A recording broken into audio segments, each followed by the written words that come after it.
The Real Estate Photography Podcast is brought to you by tourbuzz.net, high-definition virtual tour and photograph hosting, now with interactive floor plans. Sign up for your free trial today.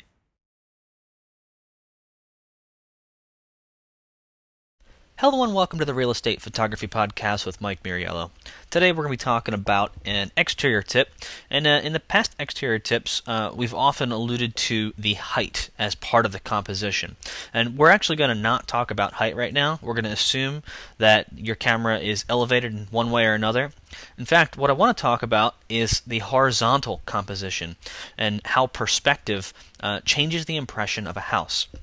Now, if you're to do a local search in your MLS and just look at new listings, when agents take the front photos, we already know they're probably not going to be elevated, but the other thing is they're usually taken from the driveway. And the reason why that is, the perspective of the driveway, I should clarify, is because when an agent, anyone goes to the house, they don't walk through for example, in this photo, they don't walk through the grass straight to the front door. They walk up the paved area. So when they go over to the paved area, they pull out the camera, take a picture, continue walking up to go inside the house. Well, I'm going to call it this. I'm going to call it the face of the house. The face of the house is oftentimes not the driveway, the garage doors. It's usually the front door entering the house, and those are not, typically they're not right next to each other. There's a bit of space in between. So your goal is to show the face of the house to give a much larger picture of, no pun intended, a large picture of the house.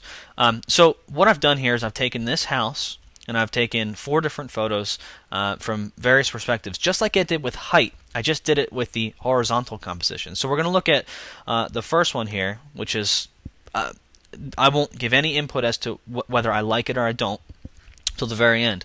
But here's the first one, and what we see here is the front, and we see the side. We see, in our perspective, the right side of the house. And that kind of gives the person, the viewer, they know how deep the house is, and they understand this is a wraparound porch. Partial wraparound here. It goes around the edge, the front edge, and you can see a little bit back. Okay, go to the next image. This is, you don't see the side. This is still covering the face of the house. You're going to see the porch. You can kind of tell that it goes back a little bit, but you don't know how deep the house is. You've lost the, as I said, the depth of the house, so you're going to have to go inside to see what the inside of that house is like. All right, this next one here is it's pretty near head on. It's obviously it's not perfectly head on, but it's pretty close to just a head on shot. So we've given the house all sides equal attention. The left and the right equal attention. All right, and obviously you can't see how deep the house is.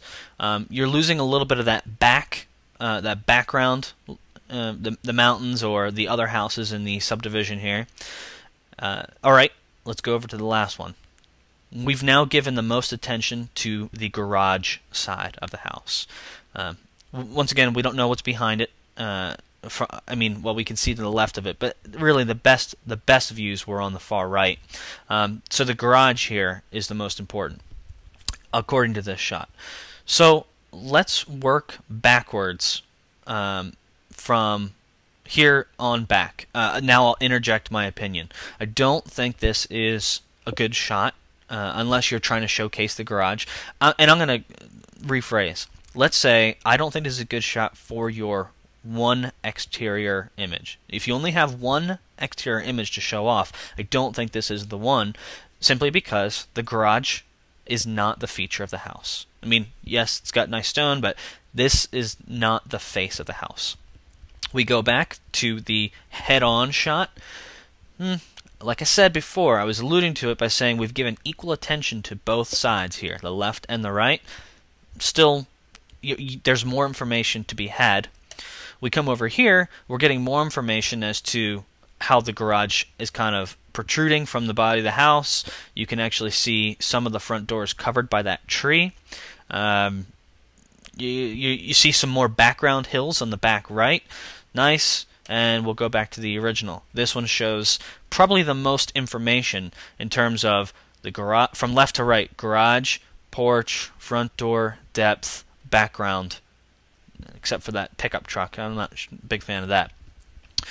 So if I were to have picked the front shot, it would be between this very first one and the second one here.